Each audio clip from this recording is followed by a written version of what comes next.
tanggal 21 Maret. Ya. Tentang hadis Nabi yang artinya dari Buraidah radhiyallahu an, dari Nabi sallallahu alaihi wasallam, beliau bersabda, ikatan janji di antara kami dengan mereka adalah salat. Maka barang siapa yang meninggalkan salat berarti dia kafir. Hadis riwayat Tirmidzi.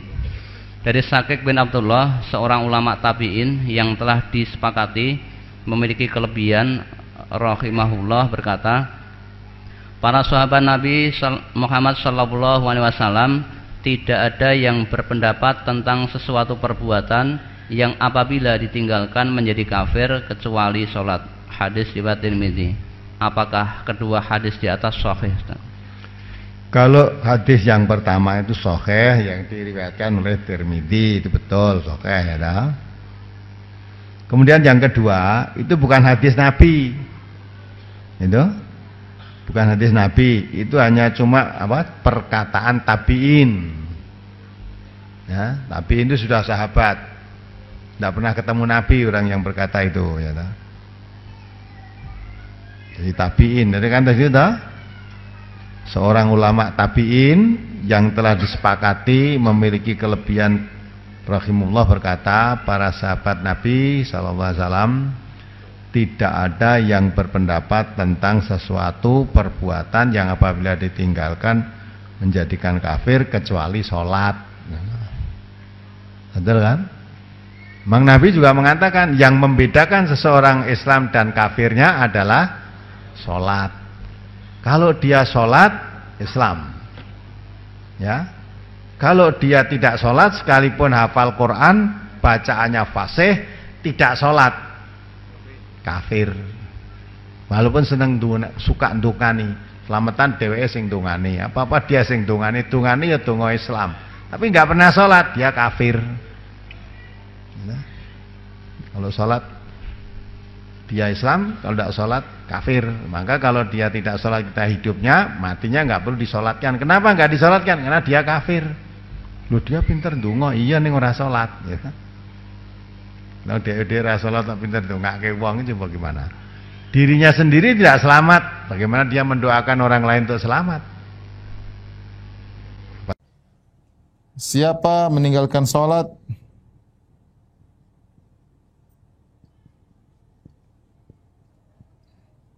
maka kafir. Pendapat yang lain mengatakan siapa yang meninggalkan sholat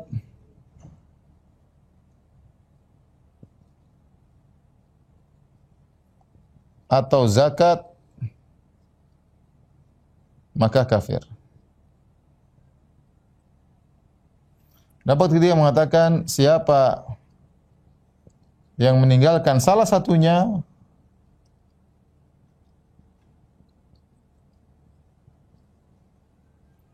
maka kafir. Ini secara khilaf di kalangan para ulama, ya. Pendapat yang paling kencing yang ini, ya. Pokoknya salah satu ditinggalkan. Tidak puasa, kafir, tidak puasa Ramadan. Tidak bayar zakat, kafir, ya. Tidak haji, kafir, ya. Pendapat yang ini hanya membatasi meninggalkan sholat atau zakat baru kafir. Adapun meninggalkan puasa tidak kafir. Dosa besar tapi tidak kafir. Meninggalkan haji dosa besar tapi tidak kafir bagi yang mampu. Namun pendapat yang lebih kuat Allah alam bisawab adalah pembahasan masalah ini. Meninggalkan sholat maka kafir. Ini pun ya ada khilaf di kalangan para ulama. Ini pun ada khilaf. Kalau meninggalkan syahadatain ini sepakat. Orang yang meninggalkan syahadatain maka dia kafir. Tapi meninggalkan yang lainnya, masalahnya Nabi menamakan rumah tersebut dengan Islam dengan bangunan rumah, dan rumah tersebut ternyata ada 5 tiangnya. Nah, kalau tiang satu gugur ini bahaya, tapi kalau tiang tengah gugur rumah semuanya. Syahadatain. Adapun tiang-tiang yang lain ini maka ada khilaf, ya. Namun saya katakan ini pendapat tidak kuat karena dalam hal disebutkan orang yang meninggalkan zakat terancam dengan neraka tapi tidak dikatakan dia kafir, apalagi yang lainnya, ya. Tetapi untuk meninggalkan sholat, maka meninggalkan sholat ada 2 model.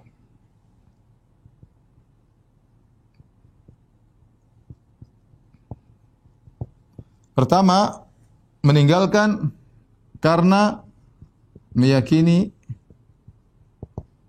salat tidak wajib lagi baginya. Tidak wajib lagi baginya. Misalnya kenapa? Karena dia sudah mencapai tingkat hakikat. Karena dia sudah mencapai hakikat.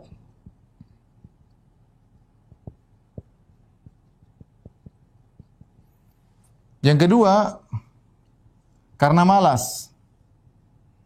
Karena malas, tapi masih meyakini sholat itu wajib.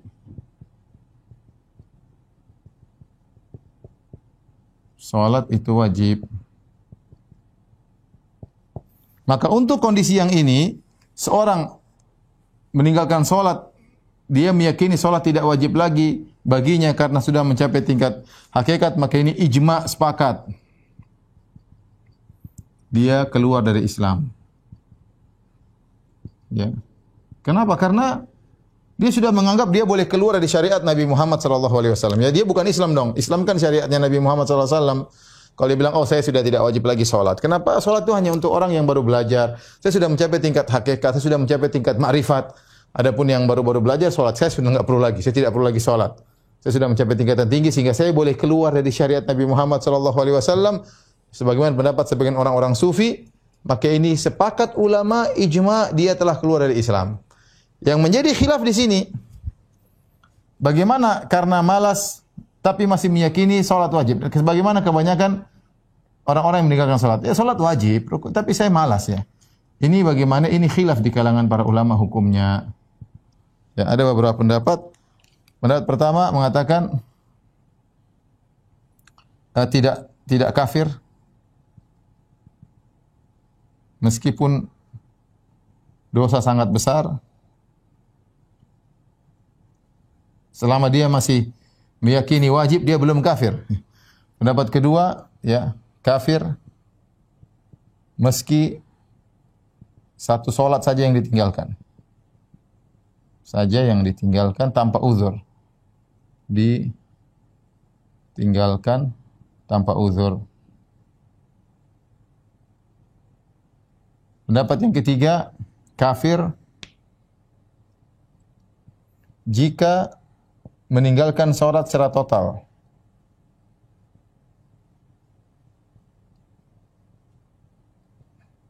Maksudnya secara total apa? Maksudnya tidak salat 5 waktu, tidak salat Jumat, tidak salat Idul Fitri, tidak salat Idul Adha, tidak salat sama sekali.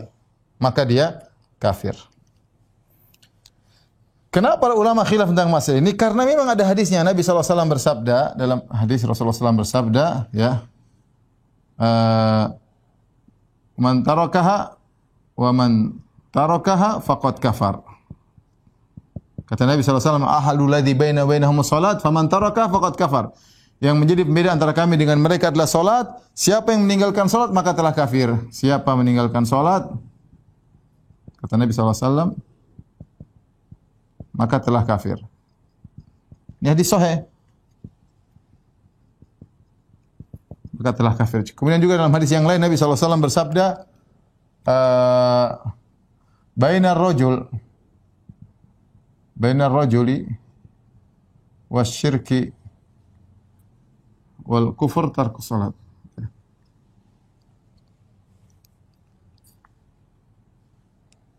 Tarkus salat.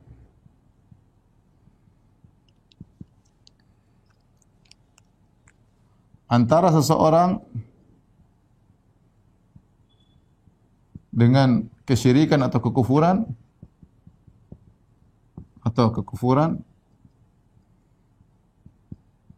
adalah meninggalkan salat.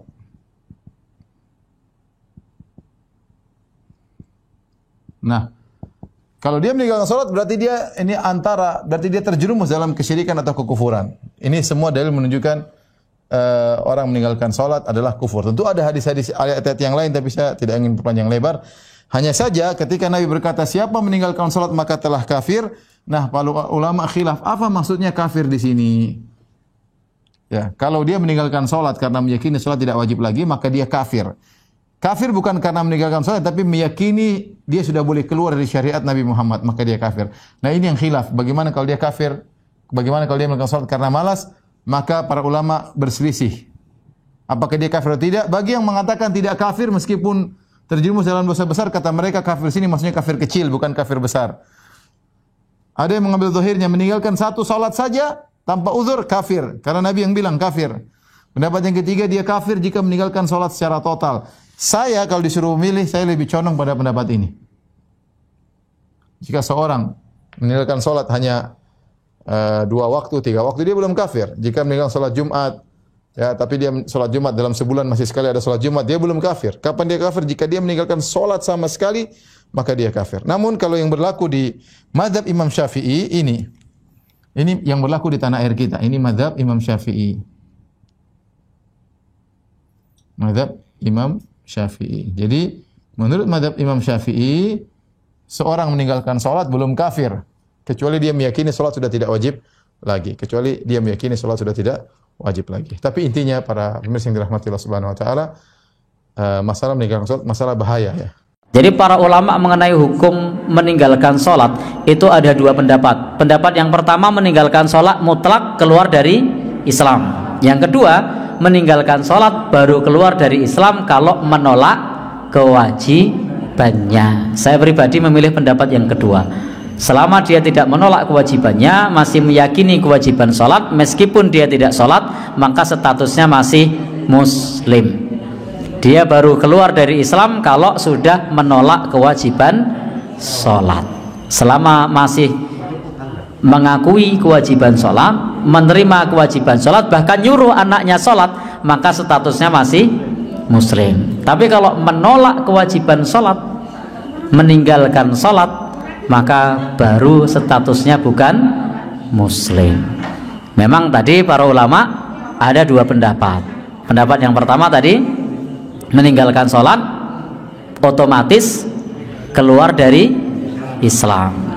Nah, pendapat yang kedua, kalau tidak mengakui kewajiban sholat, meninggalkan sholat, maka keluar dari Islam. Yang kedua, selama masih mengakui lalu meninggalkan sholat, dia tidak keluar dari Islam, tetapi pelaku dosa besar. Istilahnya fasik. Kalau meninggalkan sholat istilahnya, kalau keluar dari Islam istilahnya kafir. Jadi meninggalkan sholat dengan menolak kewajiban sholat, maka hukumnya keluar dari Islam. Bahasa vulgarnya apa? Kafir. Tetapi kalau meninggalkan sholat masih mengakui kewajiban sholat, tidak keluar dari Islam. Statusnya pelaku dosa besar. Istilahnya fasik. Sengaja dia meninggalkan salat, faqad kafara jihara, maka kafirlah dia secara nyata. Ibu yang punya suami tak salat, ibu melapor ke wali, bukan wali Songo. Ibu punya wali. Wali ibu siapa? Ayah, datuk, abang, adik laki-laki, paman, pakcik, adik ayah, abang ayah. Lapor ke wali. Nanti wali itu manggil suami. Suami, sini. Ini keponakan kami yang perempuan ini bukan ketemu sama kamu di tong sampah. Kamu mesti sholat. Mestinya dari awal itu fit and proper test. Kenapa kecolongan? Kok bisa punya mantu tak sholat? Berarti dari awal dulu salah itu. Dari formulir awalnya sudah tak betul itu. Terjadi sogok menyogok di sana. Mungkin gara-gara dibawanya sate 3 bungkus, lupa mengenengok dia sholat apa tak sholat. Nah, setelah saya jelaskan bahwa sholat itu wajib, fardu, maka orang yang tobat nih sekarang. Di dalam madhab kita Imam Syafi'i, kemudian madhab Imam Hanafi, kemudian madhab Imam Malik, kalau ada orang meninggalkan sholat dosa besar, dan dalam madhab Imam Syafi'i masih dianggap ada 2 model. Jika ada orang meninggalkan sholat karena dia mengatakan sholat tidak wajib, maka dia murtad. Sholat kok tidak wajib? Murtad, dipenggal lehernya dan tidak boleh dikubur di tempatnya kaum muslimin. Tapi kalau orang meninggalkan sholat, kalau ditanya sholat gimana hukumnya? Wajib. Kenapa kamu gak sholat? Males. Oh, kalau males, madhab kita Imam Syafi'i, kalau meninggalkan sholat karena males, dia masih dianggap muslim, cuman hukumannya had, dipenggal lehernya. Cuman jangan dibikin serem-serem begitu. Menggal lehernya nggak langsung, Pak, Ibu. Dalam Islam tuh indah, menggal lehernya dipanggil, nasihati, Pak, tolong sholat, kewajiban dari Allah, menghadap kepada Allah sholat. Nggak mau dinasihati, carikan orang lain nasihati, istitab namanya, tobat. Nggak mau lagi, suruh lagi tobat. Akhirnya, Pak, bener nggak mau sholat, nggak mau. Pedang taruh di atas kepalanya. Dalam agama Islam, Pak, kalau kamu masih tidak sholat, ini akan dijatuhkan di lehermu, gitu. Kira-kira gimana? Kalau dia masih nggak mau sholat, memang mau mati, ya biarin mati. Jangan dianggap langsung orang nggak sholat penggal lehernya begitu, enggak. Tapi ada proses namanya istitab, sampai seorang imam kalau tidak mengajari tobat, dosa kok dia. Suruh tobat dulu. Tapi setelah dipenggal lehernya, seperti biasa dimandikan, disolati, dikafani, disolati, dikubur tempatnya kaum muslimin karena dia adalah masih muslim. Tapi menurut madhab Imam Ahmad bin Hanbal, kalau ada orang meninggalkan sholat biarpun malas-malasan, dihukumi kafir, dipenggal lehernya, dikubur tempatnya orang kafir. Yang jelas meninggalkan sholat adalah berat. Jangan sampai berat meninggalkan sholat. Hati-hati dalam keadaan apapun, bahkan ada sholat menghormat waktu. Karena begitu pentingnya sholat. Anda tidak punya wudhu, tidak punya tayamum. Cari air nggak ada, cari debu nggak ada. Nggak tahu di mana. Mungkin di awang-awang ada. Ya sudah, pokoknya misalnya nggak ada debu, nggak bisa tayamum. Atau Anda di sebuah perjalanan, khususnya ibu-ibu, karena nggak pernah belajar waktu itu, nggak ikut hadir di Masjid Al-A'zam, sehingga nggak ngerti bagaimana istinja dengan tisu. Akhirnya apa? Ngompol, ini celana basah, najis, mau sholat. Ya, karena dia bajunya najis, seorang wanita susah menggantinya. Kalau laki-laki kan bisa saja pinjam sarung, celananya dilepas. Kalau perempuan nggak bisa semacam itu. Hei wanita, jangan sampai Anda meninggalkan sholat. Sholatlah dalam keadaan bajumu terkena najis. Namanya sholat menghormat waktu agar Allah tidak murka kepadamu. Cuma nanti sampai di rumah setelah terbebas dari celana yang najis atau baju yang najis, diulang sholatnya. Jadi nggak ada alasan ibu-ibu udah meninggalkan sholat. Baju saya najis, nggak ada alasan. Sama bapak-bapak, celanaku najis, ganti. Kalau bapak pinjam sarung di musola ada. Kalau nggak bisa, nggak mungkin. Kalau wanita kan ada urusan kehormatan. Kalau harus ribet membuka dan sebagainya, tapi ternyata terkena najis, maka tetap berwudu, kemudian menutup aurat, melakukan sholat, cuman sholatnya harus diulang. Kenapa? Karena dia melakukan sholat dalam keadaan syarat sahnya sholat tidak terpenuhi, yaitu bajunya terkena najis. Tapi gak dosa. Apa hukum meninggalkan sholat wajib? Karena saya lihat akhir-akhir ini banyak sekali orang meremehkan dosa ini. Baik, apakah dosa besar atau kecil? Dosa besar. Meninggalkan sholat hukumnya dosa. Dan dosa besar, apalagi sholat wajib. Orang yang sengaja meninggalkan sholat hukumnya dosa besar. Awas, hati-hati, lihat baik-baik. Orang yang meremehkan sholat saja disebut munafik oleh Quran. Tempatnya neraka jahanam. Apalagi yang sengaja meninggalkan sholat. Coba lihat, orang munafik disebutkan di Quran. Surah ke-3. Surah An-Nisa ke-4. Ya, ayat 142. Innal munafiqina yukhadi'una Allah wa huwa khadi'uhum wa idza qamu ila sholati qamu kusala. Quran surah keempat An-Nisa ayat 142, paling kanan sebelah atas. Lihat, sungguh orang munafik itu berusaha menipu Allah, tipu-tipu. Apa di antara menipu Allahnya? Dia berusaha menipu Allah padahal dia menipu diri sendiri. Bagaimana caranya? Kalau sholat malas-malas. Nipu. Nih Allah, saya mau sholat. Fisiknya kelihatan sholat, tapi sebetulnya dia enggan menunaikannya. Penipu kan begitu. Datang ke masjid, Allahu Akbar. Begitu orang lain takbir, tiba-tiba tas orang diambil.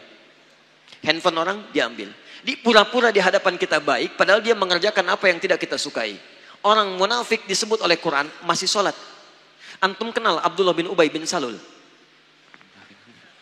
Maryam kenal, Abdullah bin Ubay bin Salul kenal, luar biasa. Abdullah bin Ubay bin Salul itu Rasul Munafiqin fil Madinah. Tokoh munafik di Madinah. Itu kalau sholat tepat di belakang Nabi, Pak. Nabi sholat di sini misal, dia sholat di sini. Tapi begitu selesai sholat, Nabi keluar dari masjid, dia mulai provokasi teman-temannya. Tuh Muhammad SAW cuman cari muka saja di hadapan kita. Cuman cari pengaruh. Gara-gara dia kita terpecah belah. Dia sholat di belakang Nabi. Masih sholat. Tapi sholatnya disebut bermasalah oleh Al-Quran. Orang munafik sholat. Masih celaka. Apa tempatnya? Quran surah keempat ayat 140. Posisi paling kiri sebelah bawah. Innallaha jami'ul munafiqina wal kafirina fi jahannam jami'a. Allah akan himpun orang munafik dan orang-orang kafir di neraka jahanam. Orang munafik masih sholat, tempatnya neraka jahanam. Ada orang sengaja meninggalkan sholat, maka tempatnya di mana? Paham ya? Baik. Dua. Ini bukan munafik nih. Munafik tidak, cuman lalai dalam sholat. Lalai dalam sholat. Ria. Fawailul lil musallin. Celaka orang sholat. Orang sholat masih celaka, apalagi yang tidak sholat. Lihat baik-baik. Tadi munafik, sekarang dia nggak munafik. Cuman disebut celaka. Fawailul lil musallin. Celaka orang sholat. Yang sholat masih mungkin celaka, apalagi yang tidak sholat. Tapi siapa yang celaka ini? Bukan semua orang sholat. Alladzina hum an sholatihim sahun. Yang lalai dalam sholatnya. Siapa orang lalai ini? Maaf. Alladzina hum yura'un. Orang yang ria. Ria. Kemarin belum punya motor, ke masjidnya biasa-biasa. Begitu punya motor, padahal ini Masjid At-Taqwa, ini rumah dia. Muter dulu ke komplek lain. Ayo Pak ke masjid, kapan lagi ke masjid? Padahal ini motor saya. Ria. Jadi imam, begitu imam sholatnya misalnya maaf, maghrib bagus suaranya. Dipuji oleh orang lain. Masya Allah Ustaz, suaranya bagus, menyentuh hati saya. Begitu sholat isya, dibuat-buat. Alhamdulillahi Rabbil Alamin. Masya Allah. Tadinya nggak begitu. Begitu dapat pujian, jadi berubah. Dosa. Celaka. Anda bisa bayangkan, jadi imam, masih celaka. Anda kadang-kadang jadi makmum aja, kadang-kadang. Dan ini mau meninggalkan sholat. Anda ada di mana? Paham ya? Jadi ingat baik-baik, kalau kita bisa bandingkan dengan baik, itu bisa motivasi kita dalam kebaikan insya Allah. Nah sekarang apa hukumnya? Ada orang Islam beriman pada Allah, mohon maaf, dia tinggal di samping masjid, ini masjid, ini rumah dia, tapi dia nggak pernah mau ke masjid. Apa hukumnya? Dosa. Bakar rumahnya, Masya Allah. Jangan langsung bakar aja. Lihat sini. Ini muslim laki-laki tinggal samping masjid. Dia tidak mau ke masjid. Hukumnya ajak dia ke masjid. Ajak dia ke masjid. Di hukum dakwah dahulukan kadang-kadang daripada fikih. Jangan hukumi langsung. Barangkali dia dititipkan oleh Allah dekat dengan Anda supaya Anda ajak dia. Ini Anda tanya kepada saya, apa hukumnya orang meninggalkan sholat wajib? Akhir-akhir ini saya sering dapati orang meninggalkan sholat wajib. Maaf, cuman Anda yang mendapati, yang lain tidak mendapatinya.